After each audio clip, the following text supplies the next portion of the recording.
Bonjour à tous, salut à tous les bowlers. Aujourd'hui vendredi, dernier WOD de la semaine avant le week-end. Aujourd'hui un gros WOD pour bien finir la semaine. J'ai nommé Kettlebell Hell, donc l'enfer des kettlebells.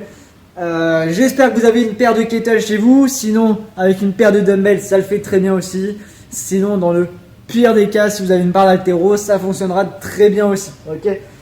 Je vous présente tout ça. Avant de poursuivre, si ce n'est pas déjà fait, pensez à vous abonner à la chaîne YouTube, activer les notifications, partager les vidéos à votre entourage, notamment celle-ci, qui devrait, je l'espère, vous plaire et vous laisser quelques traces les jours à venir.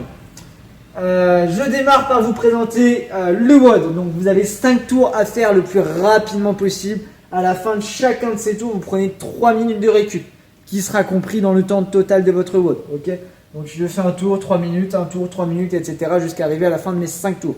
Votre score total, c'est le temps total, minutes de récup inclus. Vous commencez avec 10 kettlebell clean. Donc entre les hanches et je monte sur les épaules. Ça peut être du muscle, donc debout. Vous pouvez le récupérer en quart de squat puis vous redresser, voire même en squat complet vous redresser si vous êtes joueur. Ensuite, vous venez faire 10 mètres de carry avec les kettles sur les épaules. Donc je viens de dépasser sur 10 mètres. Ensuite, 10 shoulder to overhead avec les kettles, donc des épaules, je viens pousser au-dessus de la tête. Donc en vous servant des jambes, vous pouvez faire du push press, vous pouvez faire du push jerk, pareil vous redressez après, d'accord. Donc tendez bien les bras en haut et venez bien coller biceps à l'oreille à chaque fois. 10 mètres de carry à nouveau, kettle sur les épaules. 10 fentes ensuite que vous allez refaire vers l'arrière. Donc j'ai les kettles sur les épaules, je vais faire une fente vers l'arrière, je me redresse, une fente vers l'arrière, je me redresse, 10 comme ça. 10 mètres de carry à nouveau et on terminera avec 10 front squats. Donc kettle sur les épaules, squat complet, les hanches qui descendent bien sous genou et je remonte. Après ça, vous récupérerez pendant 3 minutes. Petit trick, petite variante, si jamais le kettlebell touche le sol, enfin les kettlebells ou au moins un des deux touche le sol quelque part durant ce WOD là, durant cette partie-là, vous avez une pénalité de 10 burpees. Ok. Donc si jamais vous avez fait vos cleans, votre carry, et là vous êtes cramé, vous ne pouvez plus enchaîner, vous posez des kettles, 10 burpees avant de reprendre. Ok. Si même pendant une série vous faites vos 5 shoulder to overhead, vous n'arrivez pas jusqu'à 10, vous êtes cramé, vous posez des kettles, 10 burpees avant de pouvoir terminer les 5 derniers shoulder to overhead. Ok, continue. Donc le but du jeu c'est vraiment d'éviter de faire des burpees. Mais prenez une charge qui va vous challenger. Ok. Prenez pas une charge avec laquelle vous allez vous balader et faire tout l'ensemble du WOD, même si ça reste relativement challengeant, sans jamais poser et sans que ce soit un défi. Il faut que ce soit relativement challengeant, il faut que ça puisse être possible, au moins pour le premier tour, de le faire sans breaker, d'accord. Et faut avoir la peur de la burpee, ok. Au niveau de l'échauffement, vous allez venir faire le travail de mobilité habituel, 5 à 10 bonnes minutes où on travaille sur l'ensemble du corps, haut et bas y compris.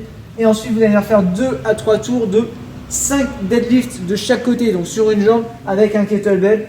Je viens me redresser, d'accord, juste sur une jambe, je repose. Donc jambes au sol, bras alternés, d'accord. Si vous avez les jambes droites au sol, vous venez ramasser avec le bras gauche. Les épaules bien fixées, bien face au sol, le dos bien droit. Deuxième travail, donc du tirage, buste penché cette fois-ci, je viens tirer hanche. 5 de chaque côté également, contrôlant bien le mouvement pour activer vraiment les muscles du haut du corps. Troisième exercice, bottoms up press. Donc vous avez le kettle par la hanche avec la boule au-dessus. Si vous avez que des gros kettles, vous ne pourrez pas se faire là, donc faire ça, donc vous ferez du press normal. Mais sinon, donc par la hanche, kettle au-dessus, je démarre à l'épaule, je viens développer au-dessus de la tête. 5 d'un côté, 5 de l'autre. 5 swings ensuite de chaque côté, donc entre les hanches, je viens monter à hauteur des yeux, d'accord. Pareil, sans me défixer, en gardant bien la ligne des épaules dans le même axe.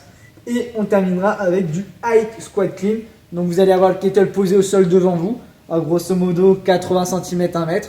Je viens me fléchir sur les jambes, je viens baisser le dos pour le ramasser devant. Hop, j'amène entre les hanches, je monte et je descends squat. Vous reposez au sol à chaque fois devant vous. Il faut que, hop, quand vous le récupériez, il vienne entre les hanches de lui-même, d'accord, pour travailler un petit peu son départ. Et ensuite, swing, squat, ok. 2 à 3 tours là-dessus, et ensuite, on attaque. Je vous souhaite un bon courage avec ça. Battez-vous là-dessus, donnez tout ce qu'il faut. On se retrouve demain pour le WOD Team, entraînez-vous bien, et bon week-end à tous.